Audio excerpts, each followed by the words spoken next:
सर्वप्रथम सर्वांना माझा नमस्कार। मी अश्विनी, वर्ग 7वी मध्ये मी शिकते। ज्ञान नाही विद्या नाही ती घेण्याची गुणी नाही, ज्ञान नाही विद्या नाही ती घेण्याची गुणी नाही, बुद्धी असून चालत नाही तयास मानव म्हणावे का, बुद्धी असून चालत नाही तयास मानव म्हणावे का।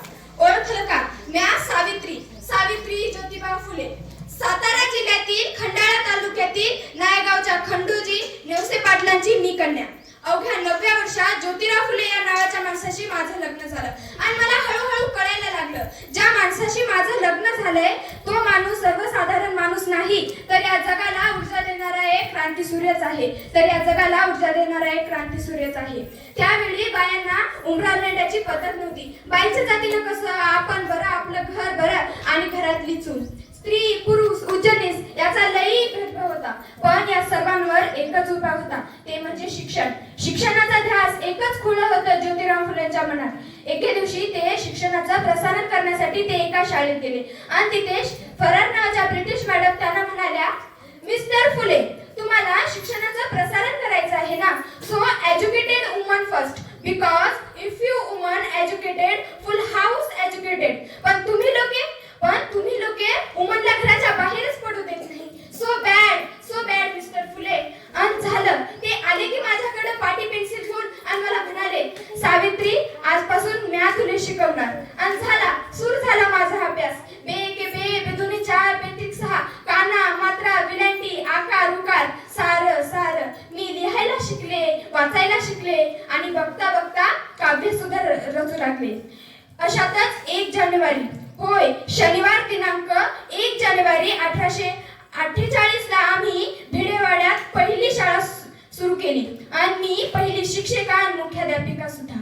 शेरपटासारखं जगलात ना तर काम तमाम होईल, शेरपटासारखं जगलात ना तर काम तमाम होईल, जर वाघासारखं जगलात तर नाम होईल, जर वाघासारखं जगलात तर नाम होईल। पण समाजाचं मात्र धर्म बुडाला म्हणून कोल्हे गुरु सुरू होते। अहो, एका सामान्य माणसाने शिक्षण घेतलं यात कोणाचा धर्म बुडतो? इतका तकला तो असू शकतो का हा धर्म? अहो, धर्मासाठी माणूस की माणसासाठी धर्म असतो?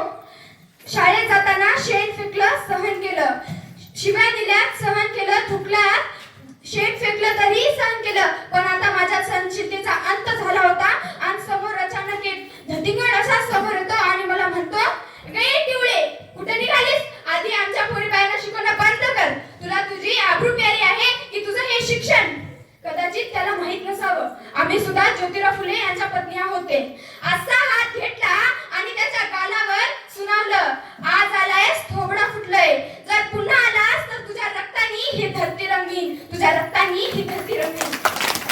स्त्री कोणत्याही जातीची किंवा धर्माची असू द्या, या सर्व अन्यायाला तीच बळी ठरत आली आहे। अहो, एका स्त्रीचा नवरा मेला म्हणून ती सतीच जायचं? तिचा नवरा मेला म्हणून तिचा यात काय दोष असतो बरं? म्हणूनच आम्ही या सर्वांवर आवाज उठवला। इंग्रजी सरकारांकडे मागणी सुद्धा केली। इंग्रजी सरकारांनी सती प्रथा बंद केली। तसेच विधवा महिला काशीबाई हिच्या मुलाला आम्ही दत्तक घेतलं आणि त्याचं नाव ठेवलं यशवंत। त्याच्या धुरुधुरु पावलानं आमचं मन भरून जायचं। त्याला वाढवलं, मोठं केलं आणि डॉक्टर पण बनवलं। पण एकदा पुण्यात प्लेटची साथ पसरली होती, जागोजागी माणसे पटापटा मरत होती। मग मी यशवंताला सांगितलं, यशवंता, आता आपल्याला हॉस्पिटल उभारावं लागेल। यशवंतानं हॉस्पिटल उभारलं। मी त्या रुग्णांचा उपचार करीत होते, पण प्लेट हा संसर्गजन्य होता, तो कधी ना कधी मला होणार होता, माझ्या यशवंताला होणार होता। पण मुळीच आम्ही जगलो या समाजासाठीच ना, तर या समाजासाठी सेवा करताना मरण पत्करलं तरी मरणा तुझे स्वागत आहे रे, तरी मरणा तुझे स्वागत आहे रे। मी सावित्रीची सावित्रीबाई झाली, सावित्रीबाईची सावित्री माई झाली। अशा बघता बघता आमच्या 18 शाळा सुरू झाल्या। सती प्रथा, केशवपद अशा गुढी परंपरावर, चुकीच्या परंपरावर आम्ही विरोध केला, कारण आनंद होता तो आयाबाया शिकण्याचा, गुरु म्हणे, विद्येविना मती गेली, मतीविना नीती गेली, विद्येविना मती गेली, मतीविना नीती गेली, नीतीविना गती गेली, गतीविना वित्त गेले, वित्ताविना शूद्र खसले। एवढे आनंद एका अविद्येने केले, एवढे आनंद एका अविद्येने केले। म्हणूनच आणि या देशाची साक्षरता वाढवा. कारण एक मुलगा शिकला ना तर तो एकटा शहाणा होतो. कारण एक मुलगा शिकला ना तर तो एकटा शहाणा होतो. पण जर एक मुलगी शिकली ना ती पूर्ण घराण्याला शहाणी करू शकते. पूर्ण घराण्याला शहाणी करू शकते. म्हणूनच मुलीला शिकवा, मुलीला वाचवा आणि या देशाची साक्षरता वाढवा. एवढे बोलून मी माझ्या भाषणाला इथेच पूर्ण विराम देते. धन्यवाद.